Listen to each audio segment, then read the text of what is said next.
Mbola ao anatin'ny fiombonam-bavaka hatrany isika ko manasanao ampitiavana ary fa natanteraka izany isika zao. Misaotranao zay Tompo ny amin'ny fitiavana famindrapo hitondranao ny fiainanay. Toy izany ihany koa ny fahazahonantoka famelan-keloka nananay fiadanam-po. Koa miombona izay amin'ny antom-bavaka izay tiany namanay mirindra hoentina eo anatrehanao. Manana fikasana zany mpanomponao zany. Fikasana tsara izay mino izay Tompo fa avy aminao ihany. Koa ny fanatanterana izany dia apetraka tanteraka eo ampelantananao.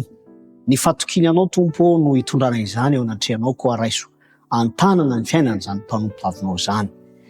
Irina ihany koa ny ananany fitombona fatokinanao hatrany ary omemboninahitra ny anaranao, izy kosa dia hita fiadanam-po sy fifaliana.